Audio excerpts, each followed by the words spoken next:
Abu Nawas, yang memiliki nama asli Al-Hasan bin Hani, Al-Hakami, lahir di Persia pada tahun 756 Masehi. Meski dikenal sebagai penyair humoris dan gila, namun di balik itu semua tersembunyi kecerdasan tajam yang kerap membuat para ulama dan bangsawan takluk. Ia hidup pada masa pemerintahan Khalifah Harun al-Rasyid dari dinasti Abbasiyah, dan justru menjadi tokoh kontroversial karena berani menertawakan kebodohan yang tersembunyi di balik topeng kekuasaan. Abu Nawas bukan hanya lucu, ia cerdas dalam segala strategi berbicara, menghindari jebakan, hingga memenangkan argumen tanpa kekerasan. Sejak kecil, ia dikenal sebagai anak yang banyak bertanya dan suka mengolok-olok orang dewasa dengan pertanyaan logis yang tak bisa dijawab. Orang tuanya mengira ia hanya nakal, padahal Abu Nawas sejak dini sudah menggunakan logika tingkat tinggi. Ia gemar mendengarkan debat para filsuf di pasar-pasar Baghdad dan mencatat celah logika dari tiap argumen mereka. Dari sinilah kejeniusan Abu Nawas mulai berkembang, bukan hanya dari kitab, melainkan dari pengamatan dan pengalaman hidup. Meskipun berasal dari kalangan biasa, lidahnya yang tajam dan pikirannya yang cemerlang membawanya dikenal hingga ke istana. Para penguasa penasaran, bagaimana mungkin seseorang bisa lolos dari berbagai hukuman hanya dengan berbicara. Kecerdasannya semakin menggema di seluruh Baghdad ketika ia berhasil mematahkan tuduhan pencurian dengan logika balik yang membingungkan hakim. Jika aku benar mencuri, mengapa engkau baru menyadarinya ketika aku telah mengembalikannya? Ucap Abu Nawas saat itu, dan membuat seluruh ruang sidang bungkam. Harun al-Rasyid, sang khalifah, justru tertarik padanya. Alih-alih memenjarakannya, sang raja justru menjadikan Abu Nawas sahabat sekaligus penghibur kerajaan. Tapi Abu Nawas bukan sekadar pelawak istana. Di balik sikap konyolnya, ia menyelipkan kritik sosial yang sangat tajam. Ia bicara tentang keadilan, tentang kemiskinan, bahkan tentang kesombongan para ulama, dengan gaya bahasa yang membuat orang tertawa, namun merasa tertampar. Satu hal yang menjadi ciri khas Abu Nawas adalah keberaniannya menggunakan nalar saat banyak orang bersembunyi di balik kitab. Ia tidak takut berdebat, tidak takut dicap gila, bahkan tidak takut mati, selama itu semua demi membuka mata orang-orang akan kenyataan. Maka tak heran, kisah-kisahnya terus diceritakan hingga kini, dari Timur Tengah sampai ke pelosok Indonesia. Suatu hari, para ulama di istana merasa terusik dengan keberadaan Abu Nawas yang dianggap merusak moral umat karena sering membalikkan fatwa mereka dengan logika jenaka. Mufti istana, seorang pria tua dengan janggut panjang dan sorban besar, mengajukan tantangan debat kepada Abu Nawas di hadapan khalifah. Mari kita lihat, siapa yang lebih paham tentang agama dan akal, ucap sang mufti sambil melirik tajam. Abu Nawas hanya tersenyum, seperti biasa ia membawa segelas air dan sepotong roti. Aku tidak akan debat, wahai mufti.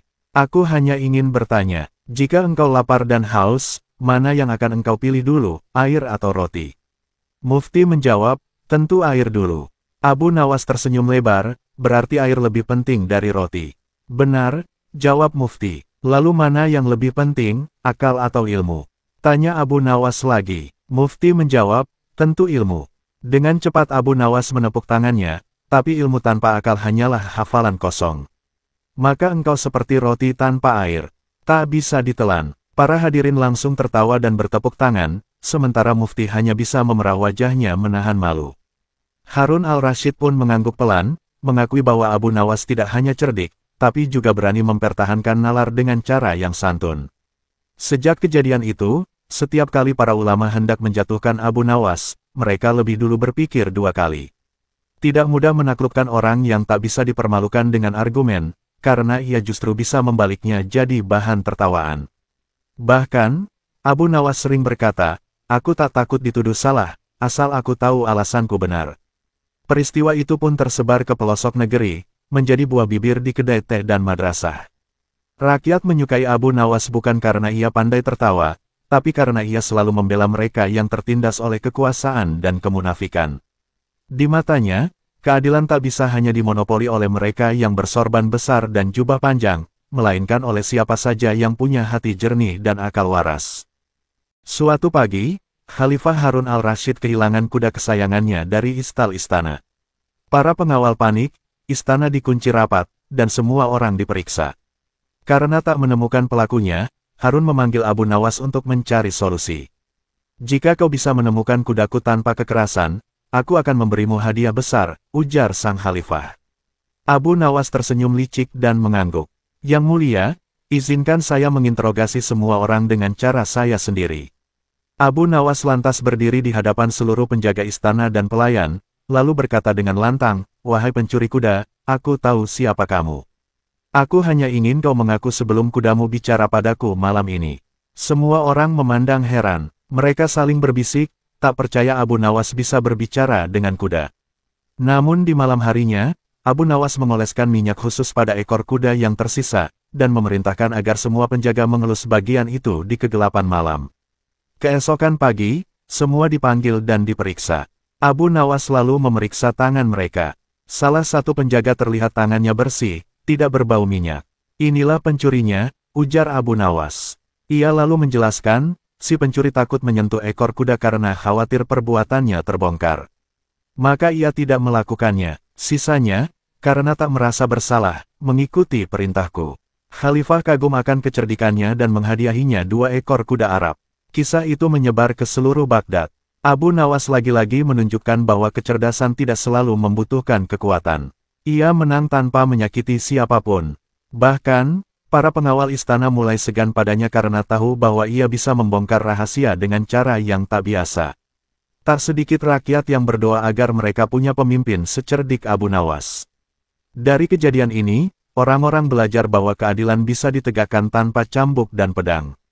Cukup dengan logika, pengamatan, dan pemahaman psikologi manusia. Abu Nawas mengajarkan bahwa untuk menangkap pencuri, kadang cukup dengan rasa takut yang dibangun dari kata-kata. Maka tak heran jika kisah ini menjadi dongeng moral di kalangan pendidik hingga berabad-abad kemudian.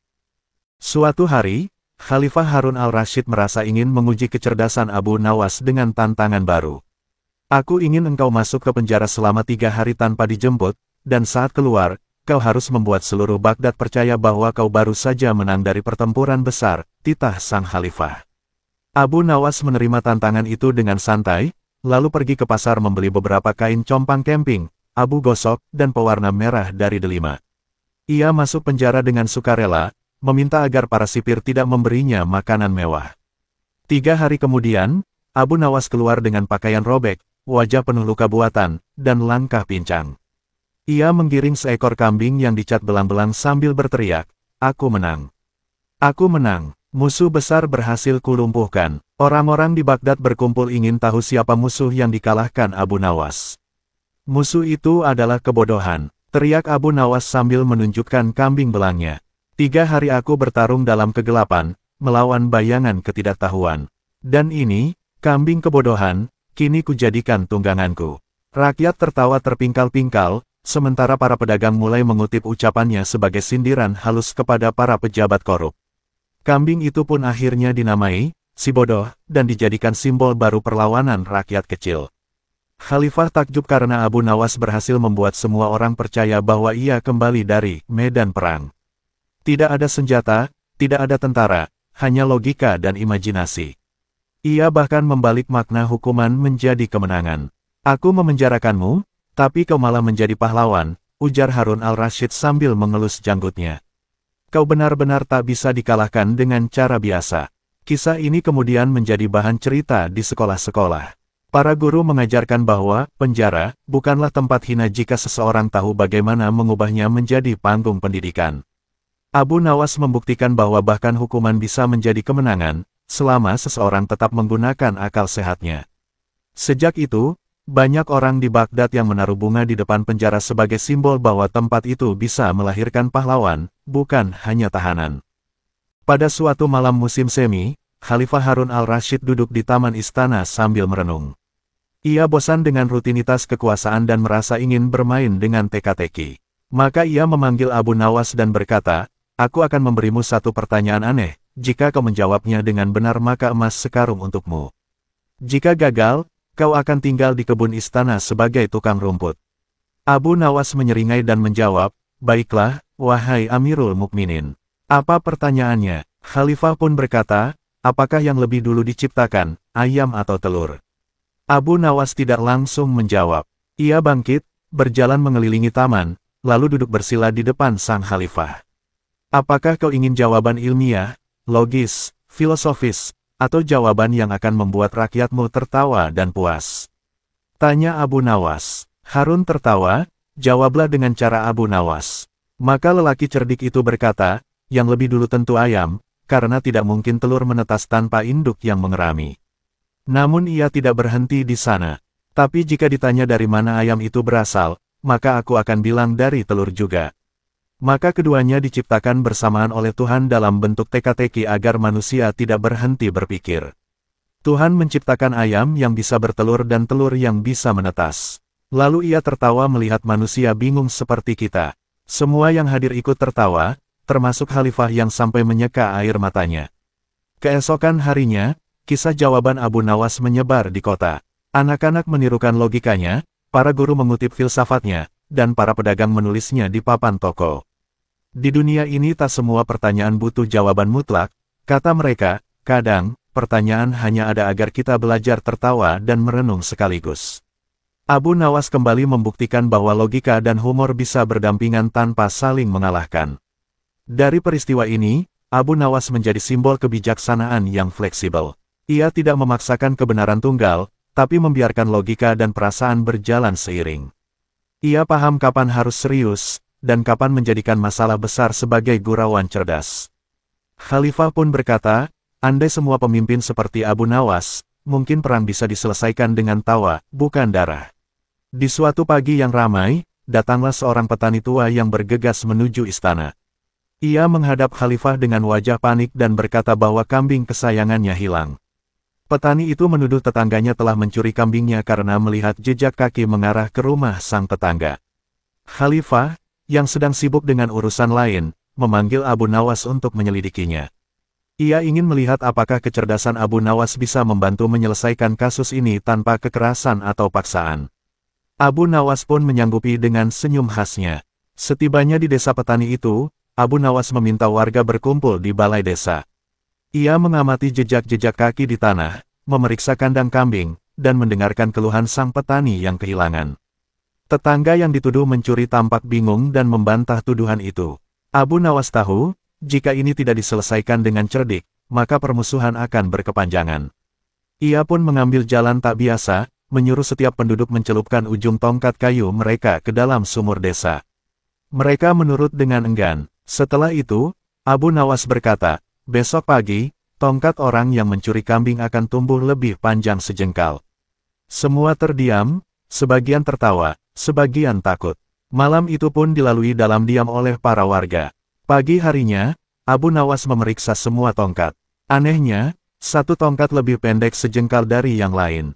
Abu Nawas tersenyum lebar. Nah, ini dia pencurinya, ujarnya sambil menunjuk si tetangga yang dituduh. Orang-orang bingung, bagaimana bisa tongkat pencuri malah lebih pendek? Abu Nawas menjelaskan bahwa pencuri, karena merasa bersalah dan takut ketahuan, pasti akan memotong ujung tongkatnya karena takut tongkatnya tumbuh seperti yang ia ucapkan. Karena itulah tongkat itu jadi lebih pendek dari yang lain. Si tetangga tertangkap bukan karena kekerasan, tapi karena kecerdasan Abu Nawas dalam memancing rasa takut pelaku. Khalifah pun kagum saat mendengar hasil penyelidikan ini. Setelah itu, sang petani pun mendapatkan kembali kambingnya, dan si pencuri dihukum ringan karena sudah jujur mengakui perbuatannya. Abu Nawas mengajarkan pelajaran penting kepada warga desa, bahwa rasa bersalah adalah musuh yang bisa dikejar dengan akal, bukan hanya senjata. Sejak saat itu, warga desa makin menghormati Abu Nawas. Ia tidak hanya dikenal sebagai penegak kebenaran, tetapi juga sebagai penjaga keharmonisan antar warga dengan cara-cara yang damai. Kisah tongkat ajaib itu pun menyebar hingga ke pelosok kerajaan. Orang-orang mulai membicarakan bagaimana Abu Nawas menggunakan akal untuk membongkar kejahatan tanpa menyentuh pedang. Di warung-warung teh dan jalanan Baghdad, nama Abu Nawas kembali harum. Bahkan anak-anak kecil mulai bermain pura-pura jadi Abu Nawas, memakai tongkat dan sorban, meniru cara bicaranya yang tenang tapi jenaka. Khalifah Harun ar-Rasyid yang mendengar semua ini merasa bahwa Abu Nawas harus diberikan peran lebih besar, bukan hanya sebagai penasihat, tapi sebagai pelindung moral masyarakat. Namun, kejayaan selalu mengundang iri. Ada seorang wazir, menteri, yang merasa terganggu oleh popularitas Abu Nawas. Ia menganggap cara Abu Nawas yang main-main, terlalu berbahaya karena dapat membalikkan logika istana. Wazir itu kemudian menyusun rencana untuk menjatuhkan Abu Nawas. Ia menyewa seseorang untuk mencuri seekor unta milik negara, lalu menaruh selendang Abu Nawas di dekat lokasi pencurian agar seolah-olah ia yang bersalah. Pagi harinya, seluruh istana gempar karena unta istimewa milik Khalifah hilang. Abu Nawas pun dipanggil dan langsung dituduh mencuri. Sang wazir dengan wajah pura-pura marah menunjuk selendang Abu Nawas yang ditemukan di tanah. Para pengawal tampak ragu, sebab tak percaya Abu Nawas yang dikenal jujur dan sederhana akan melakukan hal sekeji itu. Tapi bukti tampak jelas, dan tekanan pun meningkat. Abu Nawas tenang, ia hanya mengangguk dan berkata, "Berikan aku waktu 3 hari. Jika benar aku pelakunya, aku akan menyerahkan diri." Khalifah yang menghormatinya menyetujui permintaan itu. Selama 3 hari itu, Abu Nawas tidak menghilang seperti yang diduga. Justru ia menyelidiki para penjaga, gerbang istana, hingga melihat arah jejak kaki dan sisa-sisa rumput yang berguguran. Ia menemukan pola jejak yang tidak biasa, unta dibawa melintasi sungai dangkal untuk menghapus bekas kaki. Tapi di seberang sungai, ia menemukan kuku unta yang tertancap di lumpur, dan di dekatnya, ia melihat sepatu berdebu khas seorang wazir istana. Abu Nawas tertawa kecil, "Akalmu cukup bagus, wahai wazir, tapi belum cukup halus." Kembali ke istana, Abu Nawas mengumpulkan semua orang di halaman. Ia tidak berbicara panjang, hanya berkata, "Si pencuri bukan yang kehilangan selendang, tetapi yang kehilangan akal." Ia lalu menunjukkan sepatu penuh lumpur milik wazir yang diam-diam ia bawa sebagai bukti. Khalifah murka ketika mengetahui bahwa wazirnya sendiri yang menjebak Abu Nawas. Wazir itu pun dicopot dari jabatannya. Abu Nawas tidak meminta balas dendam, hanya berkata bahwa keadilan tidak perlu keras, asal akal tetap tajam. Setelah insiden penjebakan itu, kepercayaan Khalifah kepada Abu Nawas semakin besar. Namun, hal itu tak membuat Abu Nawas sombong. Ia tetap hidup sederhana, menolak hadiah emas dan tanah yang ditawarkan kepadanya. "Cukuplah kepercayaan tuanku sebagai ganjaran," katanya dengan tenang. Ia kembali ke rumah kecilnya di pinggiran kota Baghdad, di mana para tetangga kerap meminta nasihat, dari soal utang piutang hingga masalah keluarga. Abu Nawas merasa lebih nyaman di antara rakyat jelata daripada di singgasana.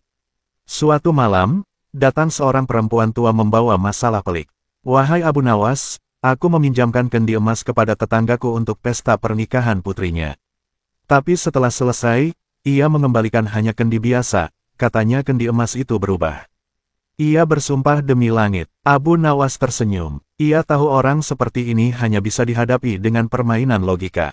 Ia berkata, "Besok pagi, bawa aku ke rumahnya. Aku ingin menyaksikan bagaimana kendi bisa berubah wujud." Perempuan tua itu pun lega. Keesokan harinya, mereka mendatangi rumah tetangga si perempuan tua. Abu Nawas meminjam kendi biasa yang dikembalikan itu, lalu berkata, "Ah, kendi ini luar biasa. Ia mampu berevolusi. Mungkin besok pagi ia akan menjadi permata." Orang-orang mulai berkumpul. Abu Nawas kemudian meletakkan kendi itu di tengah pasar dan berkata, "Barang siapa yang melihat kendi ini berubah, katakanlah padaku." Orang-orang tertawa, namun malam harinya, seseorang mencoba mengambil kendi itu diam-diam. Namun Abu Nawas telah menunggunya. Pencuri yang tertangkap itu ternyata adalah tetangga yang telah menipu si nenek. Ia mencoba mencuri kembali kendi karena takut kenyataannya terbongkar. Abu Nawas membawa lelaki itu ke hadapan Khalifah dan menceritakan semuanya.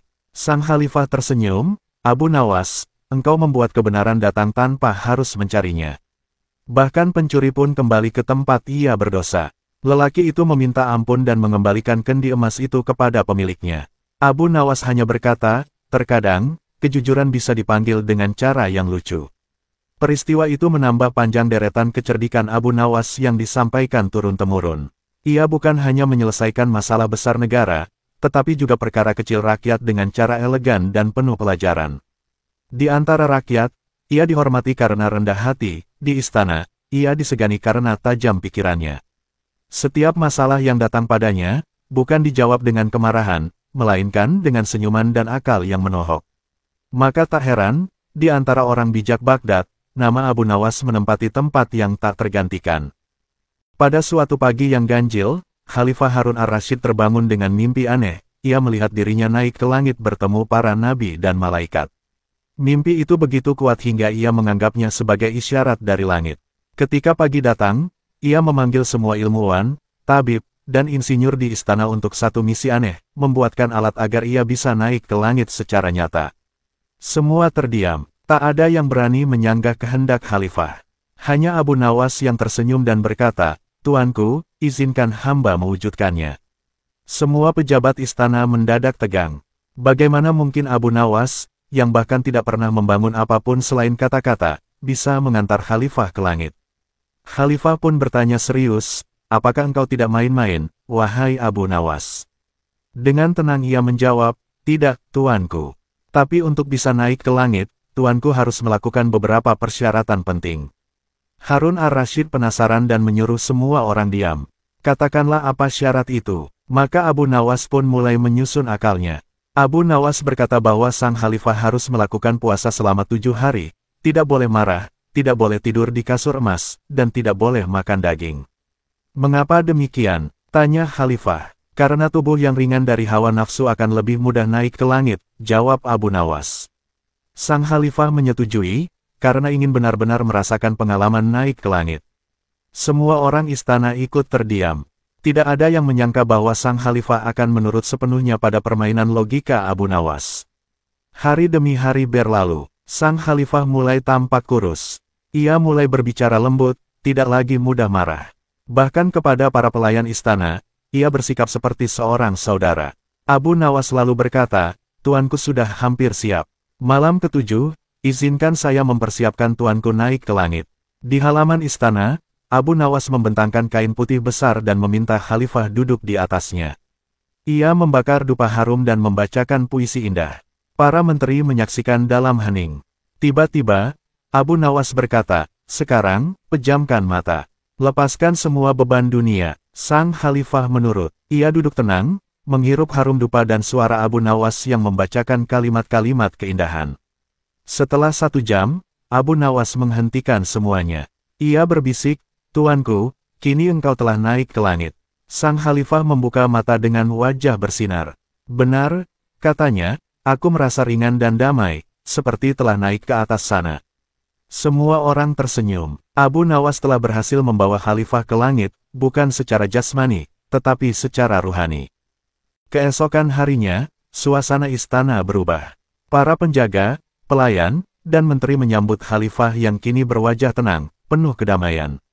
Ia tidak lagi memerintah dengan suara tinggi, melainkan dengan kelembutan yang membuat semua orang tersentuh. Khalifah berkata kepada para menterinya, "Semalam aku naik ke langit. Bukan dengan tubuhku, tetapi dengan jiwaku." Mereka saling pandang, lalu mengangguk penuh hormat. Abu Nawas hanya berdiri di belakang, dengan senyum kecil yang menyembunyikan kedalaman akalnya. Namun, tidak semua senang dengan perubahan itu. Beberapa menteri tua yang terbiasa dengan gaya kekuasaan keras merasa cemas. Mereka menyebarkan bisik-bisik bahwa Abu Nawas mungkin sedang menyihir khalifah. Salah satu dari mereka, seorang penasihat tua yang iri, berkata, "Hati-hati, tuanku. Jangan-jangan engkau disesatkan dengan sihir dan fatamorgana." Khalifah hanya tertawa dan menjawab, "Justru hatiku yang lama penuh fatamorgana." Abu Nawas telah membuka tirainya. Kata-kata itu membungkam mereka semua. Hari-hari selanjutnya, Khalifah mulai menyuruh Abu Nawas menjadi pengajar moral di istana. Setiap pekan, ia akan duduk di taman dengan Khalifah dan para bangsawan untuk berdiskusi tentang makna hidup, amanah, dan kebaikan. Abu Nawas tidak berbicara seperti guru biasa. Ia bercerita, menggoda, kadang menyindir dengan tawa. Namun, setiap tawa menyisakan cermin untuk bercermin. Anak-anak Khalifah pun mulai mendekat padanya, menjadikan Abu Nawas bukan hanya penasihat, tetapi guru keluarga kerajaan. Suatu ketika, seorang pangeran bertanya kepada Abu Nawas, "Wahai guru, benarkah harta bisa membuat orang bahagia?" Abu Nawas tersenyum dan menjawab, "Cobalah tuangkan air ke dalam keranjang rotan. Bila kau berhasil memenuhinya, maka bahagia itu ada di harta." Pangeran bingung, lalu mencoba menuangkan air. Tentu saja, tak pernah penuh. Abu Nawas tertawa pelan dan berkata, "Begitulah harta, wahai pangeran. Ia seperti air di keranjang. Semakin kau isi, semakin hilang." Sejak itu, sang pangeran gemar bersedekah diam-diam. Ketika malam tiba, Abu Nawas sering duduk sendirian di atap rumahnya. Ia memandang langit sambil tersenyum. Baginya, Membawa khalifah naik ke langit bukan soal keajaiban, tapi bagaimana seorang pemimpin bisa menemukan langit dalam dirinya sendiri. Langit yang sunyi, luas, dan penuh kasih. Ia sadar, tugasnya belum selesai. Masih banyak yang harus dituntun, bukan dengan pedang atau perintah, tetapi dengan kisah, logika, dan kelucuan. Sebab, dari segala bentuk kecerdasan, akal yang penuh cinta adalah yang paling tajam.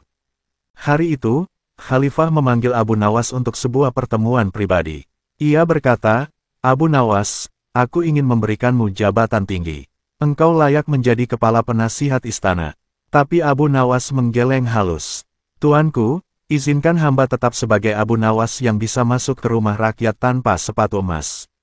Jabatan hanya akan mengikat lidah dan menyumbat telinga.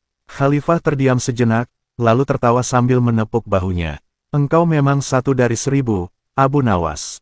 Yang lain mengejar mahkota, engkau malah melepasnya."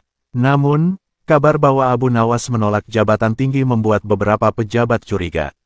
Mereka berkata, ia menolak jabatan agar bisa tetap bebas mengatur kerajaan dari belakang. Fitnah mulai menyebar secara diam-diam. Tapi seperti biasanya, Abu Nawas tidak membalas dengan amarah. Ia hanya berkata, api fitnah tidak perlu disiram air, cukup biarkan ia membakar dirinya sendiri. Dan benar saja, ketika fitnah itu diuji, tak ada bukti yang bisa memojokkannya. Justru yang memfitnah tampak gelisah sendiri. Suatu malam, datang seorang utusan membawa berita dari kerajaan tetangga. Raja mereka mengirim surat berisi teka-teki, dan menantang siapapun di Baghdad untuk menjawabnya. Bila gagal, Baghdad harus mengirim upeti emas. Surat itu berbunyi, apa yang lebih berat dari gunung, lebih ringan dari udara, tak terlihat tapi mampu mematahkan besi. Semua penasihat bingung. Sebagian berpikir ini sihir. Tapi Abu Nawas membaca surat itu sekali, lalu tersenyum. Ia berkata, jawabannya akan hamba sampaikan besok pagi. Pagi harinya, istana penuh ketegangan. Para pejabat berkumpul, menanti apakah Abu Nawas bisa menyelamatkan kehormatan negeri. Dengan tenang ia berkata, jawaban dari teka-teki itu adalah pikiran. Semua terdiam. Abu Nawas melanjutkan, pikiran bisa lebih berat dari gunung ketika dipenuhi dendam, dan lebih ringan dari udara saat dihiasi kasih. Ia tak terlihat, namun mampu menghancurkan logam paling keras dengan satu keputusan. Khalifah mengangguk puas, lalu menyuruh utusan kembali dengan jawaban itu. Beberapa hari kemudian, datang balasan dari kerajaan tetangga. Mereka kagum dan mengakui kecerdasan Abu Nawas. Bahkan sang raja mereka menawarkan untuk membawa Abu Nawas ke istananya sebagai tamu kehormatan. Tapi Abu Nawas menolak secara halus.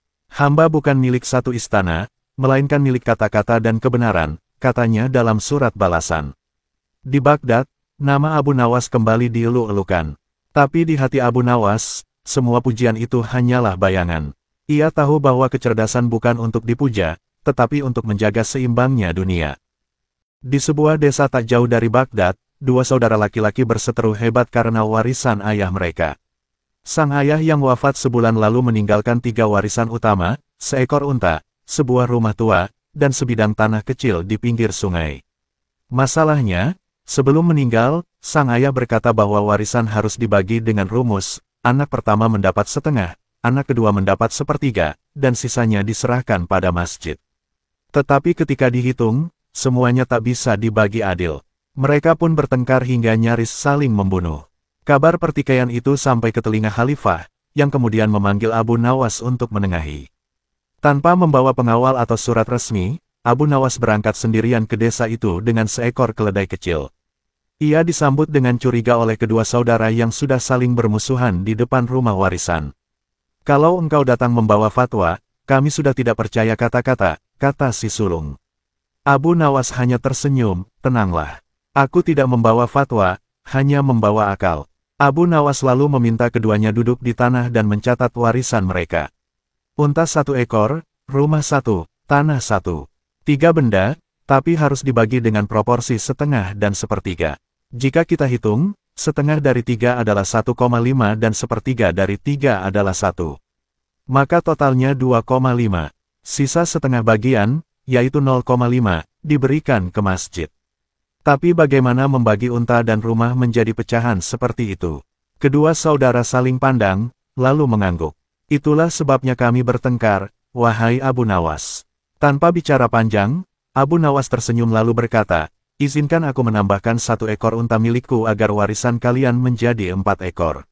Mereka bingung, tapi menurut Kini, setengah dari 4 adalah 2 unta untuk si sulung, sepertiga dari 4 adalah 1 unta untuk si bungsu, dan sisanya 1 ekor untuk masjid. Ajaibnya, semua mendapat sesuai porsi tanpa membelah unta atau rumah. Tapi yang lebih mengherankan, setelah dibagi, 1 ekor unta tetap tersisa, yaitu unta Abu Nawas. Kedua saudara tertegun, takjub sekaligus malu. Abu Nawas tersenyum dan berkata, terkadang masalah tidak bisa diselesaikan dengan apa yang ada. Harus ada yang rela menambahkan, meski hanya sementara. Mereka menunduk, lalu bersalaman untuk berdamai. Rumah dibagi waktu tinggalnya, tanah dibagi 2 secara adil, dan masjid pun menerima 1 ekor unta. Abu Nawas menaiki untanya kembali dan berkata, jika semua orang berakal, maka tak perlu banyak pedang. Ia pun kembali ke Baghdad sambil bersenandung kecil, meninggalkan kedamaian di desa itu.